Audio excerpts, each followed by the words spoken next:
Salut tout le monde, j'espère que vous allez bien. Aujourd'hui on se retrouve pour le Hardcore Flashback consacré à No Mercy 2007 que je fais un petit peu beaucoup en avance. On est le 8 août, ça devrait sortir en novembre, donc on commence à avoir un peu l'habitude.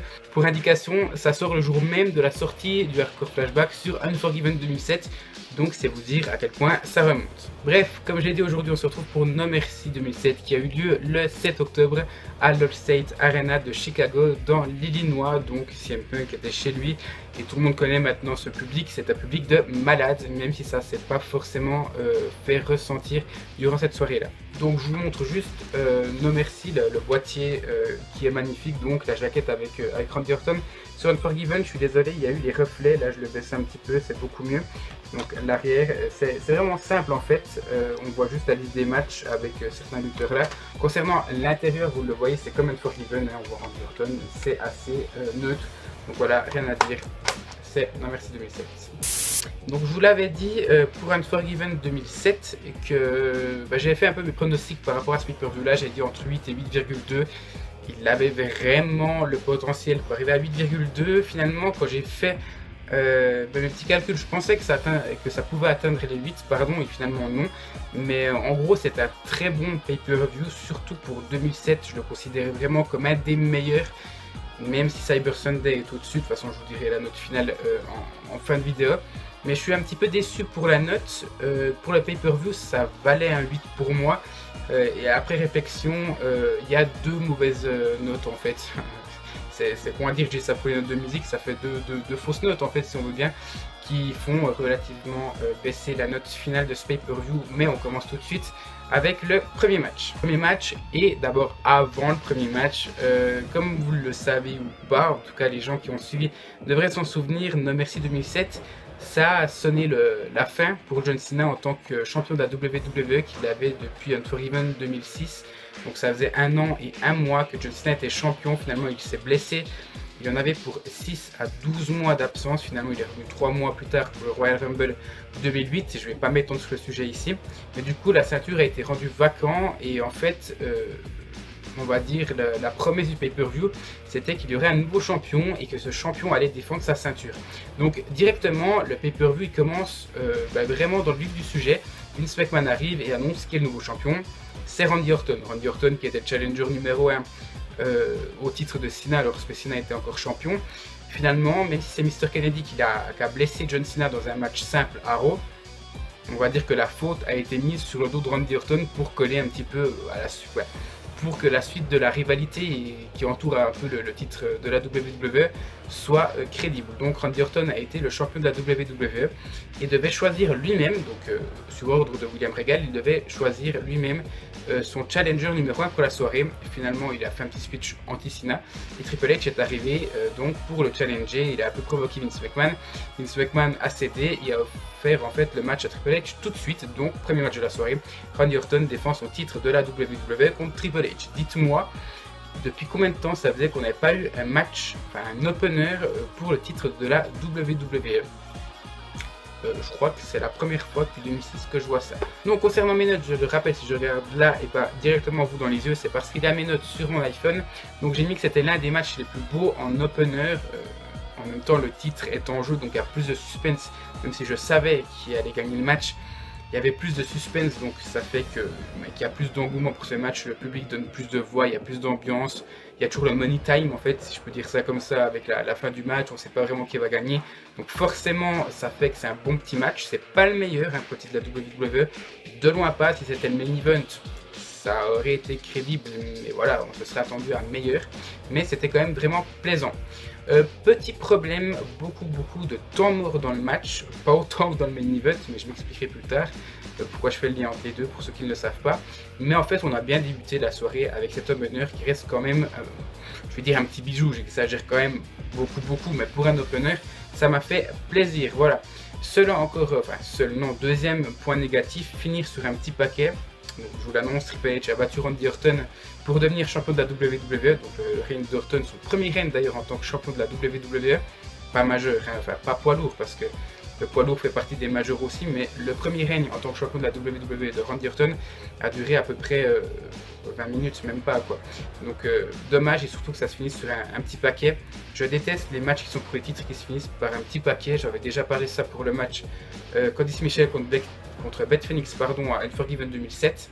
Le match revanche aura lieu sur ce pay-per-view là. Je déteste ça, du coup la note baisse un petit peu et j'ai mis un 8 sur 10, ce qui est quand même pas mal pour un opener. Concernant le deuxième match, je vais me dépêcher un petit peu parce que je me suis beaucoup attardé pour le premier. C'était un match qui n'était pas annoncé sur la carte, d'ailleurs vous ne l'avez pas si je me souviens bien sur le dos de la jaquette. Donc c'était Lensked et Trevor Murdoch et Mr. Kennedy contre Paul London, Brian Kendrick et Jeff Hardy, donc dans un 6-man tag team match. Qui était juste d'une beauté ahurissante. En règle générale, quand la WWE ajoute des matchs en dernière minute, c'est une catastrophe. J'ai souvenir, je sais même plus quel pay-per-view c'était, Extreme Rules 2012, vous l'avez vu au moment où vous regardez cette vidéo, mais bon bref, il y a eu beaucoup de pay-per-view où des matchs ont été ajoutés, ça a été dégueulasse. Là c'est tout l'inverse, c'est rapide, c'est brutal, c'est aérien, c'est parfait, franchement pratiquement à sans faute. Il y a juste un petit botch de Jeff Hardy en fait qui saute dans le vide, faute à Lensked qui devait être réceptionné justement. Du coup Jeff Hardy on se retrouve, enfin il était debout sur la barricade, il saute pour faire un crossbody et il n'y a plus personne, donc il tombe un peu comme une merde. Mais sinon ouais c'est vraiment bien, franchement on a 6 très bons lutteurs sur le ring, c'est pour ça que j'ai mis la note de 9 sur 10, je suis très généreux mais ça en vaut le coup. Troisième match et ça va être beaucoup plus rapide. CM Punk défendait son titre de la ECW contre Big Daddy V.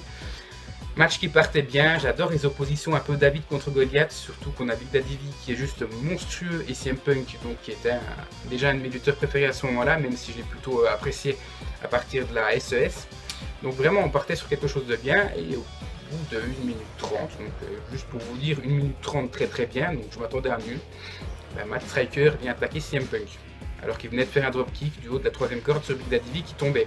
1 minute 30 donc Matt Striker il a dit tiens fuck, j'en ai rien à foutre de mon poulain, donc qui était Big Daddy V, je vais attaquer CM Punk et je vais disqualifier mon poulain. Poulain pour Big Daddy V c'est un peu dégueulasse, mais bon bref vous m'avez compris pourquoi, à quoi ça servait de foutre un match là. Alors je sais bien que CM Punk, pour le faire conserver son titre, faire un tombé sur Big Daddy V, c'était juste pas possible. Il était vraiment vendu comme la bête à abattre en ce moment, pas autant qu'un Brock Lesnar, mais vraiment c'était la bête à abattre, et la bête, sacrée grosse bête quand même. Donc voilà, un petit décompte à l'extérieur, une disqualification, mais plus tard, pas au bout d'une minute 30. Du coup je suis déçu et c'est la première fausse note, j'ai mis 5 sur 10 seulement, mais je suis encore très généreux. Ensuite, je ne vais pas parler du petit jeu. Vous savez, il y avait eu le challenge. J'ai déjà parlé sur le DVD pour Unforgiven 2007. Les petits challenges de Matt Hardy contre MVP. C'était très fun. Mais le truc, il devait bouffer des pizzas le plus rapidement possible. Voilà. 1, 2, 3. Là, c'était au moins le 6ème si je me souviens bien. Donc, je vais même pas en parler. 4ème match, Triple H donc devait défendre sa ceinture. Bah oui, forcément, Vince McMahon n'allait pas se laisser faire après que Randy Orton ait perdu le titre au profit de Triple H. Il devait y avoir un match, donc c'est annoncé, je sais pas si vous le verrez au montage, mais vers mon doigt en fait, là je sais pas si vous allez le voir. Triple H contre Umaga, donc à la base ça devait être un match qui était annoncé qui devait avoir lieu sans le titre en jeu, visiblement. De toute façon, au moment où le match a été officialisé, Cena n'était pas blessé. Donc justement, ce match a eu lieu, mais cette fois-ci pour le titre de la WWE de Triple H. Et déception de déception, j'ai mis 6 sur 10, je vous le dis direct. C'est un match qui est beaucoup moins bon que le premier, ça je pense que vous l'avez compris. Beaucoup de faux rythme et c'est ça qui casse tout en fait. Umaga c'est un gros gabarit, normalement il est assez rapide quand même. Là c'était effet Cali quoi, vous voyez c'était beaucoup trop lent. J'ai pas accroché, le public non plus, il n'y avait pas d'ambiance, en plus le match est trop court, il dure 6 minutes. Je mets quand même 6 sur 10 quoi. Le seul bon côté c'est la brutalité du match parce que les deux ce sont des barbares. Voilà, mais sinon ça vaut pas plus que 6 sur 10. Ensuite 5ème match je crois, Rey Mysterio affrontait Finlay donc... Bon, je vais faire le lien plus tard. C'est un match de génie en fait. Le match est vraiment correct. Il n'est pas ouf non plus, mais il est très bon en fait. J'ai beaucoup accroché à ce match-là. Après le public, il est assez absent et ça c'est une faute en fait. Le problème c'est que moi, je suis dans le match. Limite, je me mets ma propre ambiance dans ma chambre. Vous voyez, quand je vois ce match, mes publics ne sont pas adhérés totalement, en tout cas pas pour la première moitié, pardon. Donc il n'y a pas de vainqueur dans ce match-là. Pourquoi? Parce qu'au bout d'un moment, Finlay est entre la première et la deuxième corde, si je me souviens bien, donc côté apron du ring, et la tête côté à l'intérieur du ring. Donc finalement, Rey Mysterio va monter sur la troisième corde, il va lui faire une descente de la cuisse à la manière de John Cena. Finlay donc va ratterrir vraiment mal lorsqu'il va ratterrir en fait sur le ring, et avec l'effet en fait, comment dire ça, avec l'élan, il va retomber durement en dehors du ring en se cognant l'arrière de la tête. Vous voyez, donc on a vraiment cru à ce qu'il était blessé. Le problème, c'est que Finlay, au bout d'un moment, il a relevé la tête pour voir les officiels. Donc soit il botchait, ou soit il jouait très très mal, ou soit il était vraiment blessé. Du coup, il y a eu un angle avec des civières, il venait le porter, Rey Mysterio était à côté. Et là, on se doute quand même que Finlay nous prépare un petit coup de pute. Et finalement, bref, Rey Mysterio s'en veut, il tape même dans la barricade. Vraiment, il n'est pas content. Il s'en veut de l'avoir blessé parce que certes, c'était son ennemi, mais Rey Mysterio, il a toujours eu la gimmick du mec qui est gentil quand même au fond, qui souhaite pas de mal aux gens. Même s'il fait du catch, c'est quand même un peu bizarre. Finalement, Finlay se relève de la civière, le fracasse, et le match se termine comme ça. Et voilà le lien que je vais faire maintenant. Vous avez vu, enfin, pour ceux qui ont vu mon Arthur Flashback sur Cyber Sunday, c'était mon premier. Il y a eu un stretcher match justement choisi par le public pour le pay-per-view suivant, donc justement qui était Cyber Sunday. L'ambiance à partir du moment où Finlay est sur la civière, le public crie Finlay, Finlay, vraiment une ovation, et dès qu'il se lève, le mec est détesté. Juste pour ça, je mets 9 sur 10 et le match est quand même bon, donc c'est pas une note volée. Mon ressenti 9 sur 10, pour moi ça le vaut très clairement. Ensuite, Candice Michelle défendait son titre féminin contre Beth Phoenix, donc match revanche de Unforgiven 2007. Que dire de plus, Beth Phoenix gagne au bout de 3 minutes si je me souviens bien, après une souplex, c'est un nom, chez Suplex Buster, c'est pas du tout ça, enfin c'est un nom, c'est vraiment une souplex comme les grosses brutes hommes masculines font en règle générale. Et finalement elle l'emporte comme ça, donc c'était pas sa prise de finition si je me souviens bien, je me souviens même plus de sa prise de finition, c'est vous dire. Mais voilà, elle le finit un peu sur une prise anodine, même si elle est très très efficace et avec beaucoup d'impact, elle est très brutale. Le public ne s'attendait pas justement à ce que ce soit terminé, ça a un peu fait l'effet Undertaker, vous voyez. Au bout d'un moment, Beth Phoenix fait le tombé final, parce que je vais vous le dire, sur le match il n'y a vraiment rien qui se passe, hein. Je le dis clairement, Candice Michelle fait plein de botches, c'est juste une horreur, elle ne savait. J'ai toujours vu et j'ai toujours dit qu'elle était potable, c'était pas hors norme, hein, mais c'était passable quoi. Et là franchement c'est dégueulasse, donc je vais même pas parler du match.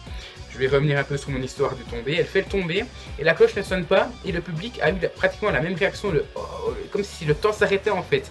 Vous voyez, la même chose que l'Undertaker. Donc du coup j'ai bien aimé cette fin, même Beth Phoenix elle s'y attend pas. Je me demande si c'est pas un botch d'ailleurs de la part de Candice Michelle ou de l'arbitre. Est-ce que l'arbitre a tapé trop vite? Est-ce que Candice Michelle était blessée? Ils ont dû arrêter le match. Ça semblait très clairement pas être scénarisé et même Beth Phoenix semblait étonnée. Voilà, après elle parle, elle fait un petit speech. Elle dit que l'ère Glamazone commence. Donc voilà, c'est l'après-match est bien, le match en lui-même est pas terrible. C'est pour ça que j'ai mis 5,5 sur 10. Avant-dernier match, Batista défendait son titre poids lourd contre le Great Khali dans un Punjabi Prison match.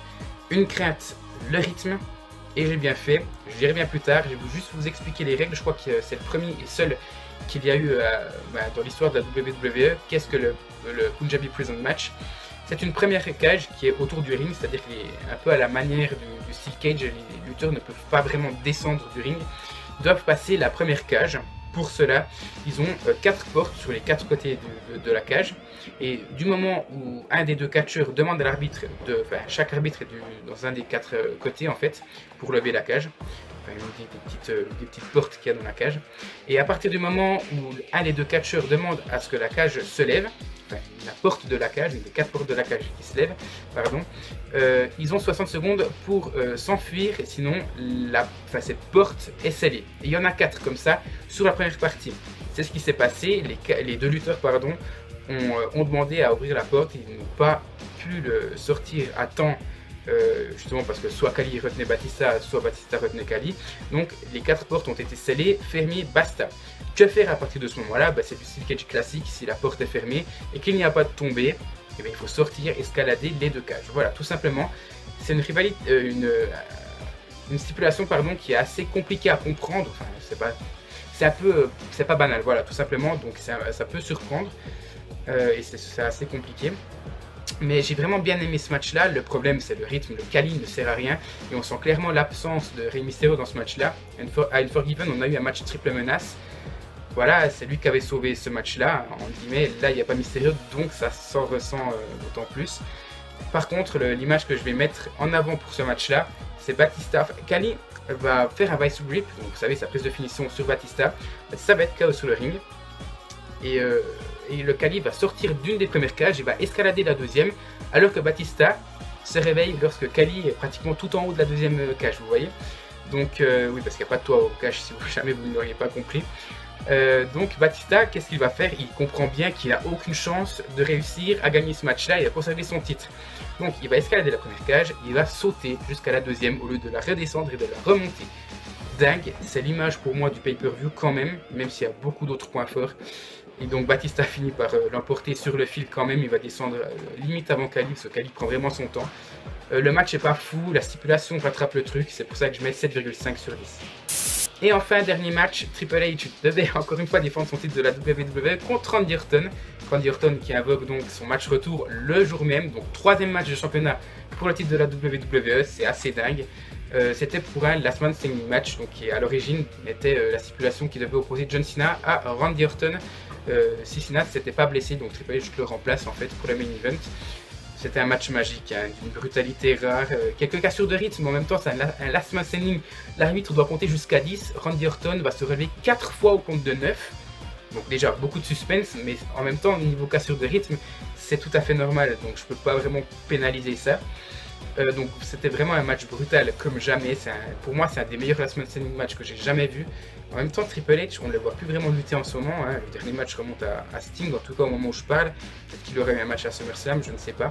Mais c'est un plaisir fou de le revoir lutter, vraiment. En plus, le revoir champion de la WWE, c'est très très bon. En tout cas, c'était une très très bonne époque. Et en parlant de très très bonne époque, je ne sais pas si vous vous souvenez du concerto que faisait la Raté d'RKO sur ADX. En fait, ça consistait à mettre une chaise, mettre la tête du gars par-dessus et taper avec une autre chaise. Là, c'était la même chose, sauf que dessous, c'était pas une chaise, mais des escaliers. Et c'est Triple H qui l'a fait à Randy Orton, alors qu'à l'époque, DX contre ADRKO, donc c'était l'année précédente, en 2006, c'était plutôt l'inverse, c'est la Raté d'RKO qui le faisait sur la DX, voilà. C'était plutôt au début d'année 2007. Mais voilà, il y a plein de petits trucs comme ça qui font que j'ai bien apprécié ce match-là. Et puis voilà quoi, c'est génial, et l'image que je vais mettre en avant c'est le RKO final sur la table des commentateurs, alors que Randy Orton avait déjà passé au travers d'une table. Cette fois-ci c'est au tour de Triple H, donc Triple H 3 matchs, donc éprouvant vraiment, il a plus de force, il n'arrive pas à se relever au compte de 10, donc Randy Orton devient le nouveau champion de la WWE. Donc 2 titres de champion majeur en une soirée pour Orton, 3 changements de champion majeur. On a encore Candice Michelle qui perd son titre au profit de Beth Phoenix. C'est plutôt pas mal je trouve, donc pour moi c'est un bon pay-per-view. Concernant le main event, j'ai mis 9,5 sur 10, ce qui représente donc 7,4 pour la note finale. C'est pour ça que j'étais un petit peu déçu, je m'attendais à plus. 7,4 c'est le deuxième pay-per-view le mieux noté de 2007 après Cyber Sunday qui avait eu 7,7 si je me souviens bien. Donc ça fait un bon 3 étoiles sur 5. Je suis assez satisfait, pour moi ça méritait plus, peut-être j'ai été trop sévère, peut-être j'ai été trop gentil avec Cyber Sunday, je ne sais pas, mais donc je vous le conseille vraiment, No Mercy 2007, c'est un très bon pay-per-view. Voilà, n'hésitez pas à me dire ce que vous avez pensé de cette vidéo, commentez-la, likez, abonnez-vous si ce n'est pas encore fait. Et nous, on se donne rendez-vous, donc on est en novembre, logiquement, même si moi je suis encore au mois d'août. Mais on se donne rendez-vous de toute façon le mois prochain, soit pour Survivor Series 2007, soit pour Backlash 2007. Voilà, encore un grand merci à vous et à tout bientôt.